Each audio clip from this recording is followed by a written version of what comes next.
Good afternoon, Doctor. We are from LEM215 Tutorial 2, and today our group would like to present about smaller units of pre-lexical analysis prepared by HUIZI, TONGLE, BAOQI, Nasrin Sanlah, and LANA MOHAMMED. For today, our group would like to explore the fascinating process of how we understand spoken words. It might seem effortless, but our brains go through several intricate stages to make sense of the sounds we hear. This slide focuses on the initial phase known as a pre-lexical analysis.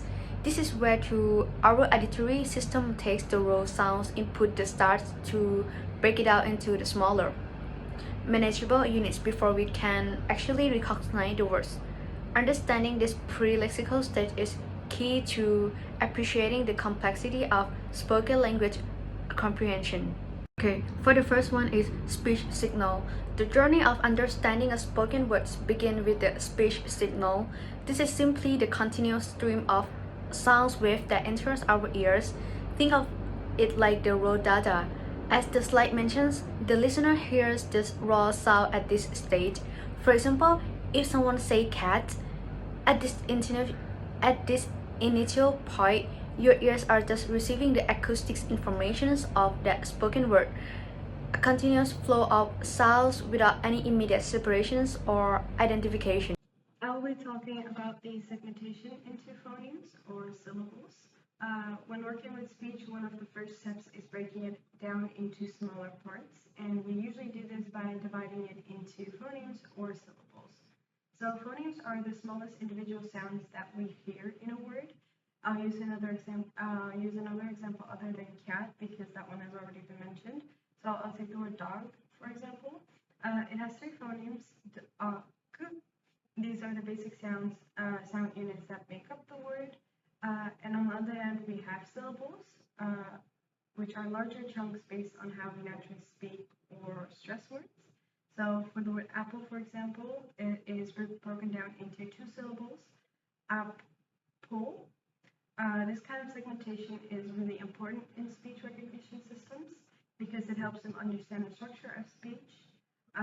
And by identifying phonemes and or syllables, systems can more accurately match the spoken words to text and meaning.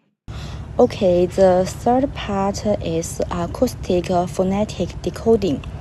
It is the meaning that the brain analyzes the acoustic properties such as pitching, timing, and loudness of the segmented sounds. For example, recognizing the burst of air in k via the voice vibration in k. Okay, the next one.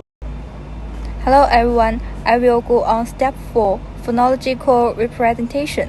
After decoding, the brain creates a phonological representation of the sounds, assembling decoded units into a structured sequence.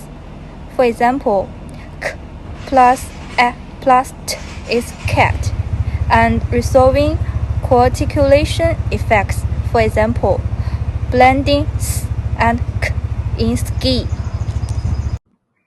So now we move on the final step, pre-lexical processing complete. At this stage, the brain has completed the processing of speech signal and organized them in clear order to match the words stored in our brain. Think of it like this. The decoded phonological pattern is like a key. It's been cut to the right shape that now is ready to be tasted in a set of looks. That is the word we know. If it fits a look, a match is made, and the word will be recognized. For example, when you hear about the sounds k, a, t, your brain has already processed these phonemes and arranged them in order. At this point, the brain activates the memory system and begins searching for a word that matches this pattern. If cat is found, recognition happens instantly. That's all about the stage for this one, and it's all about our presentation. Thank you for listening.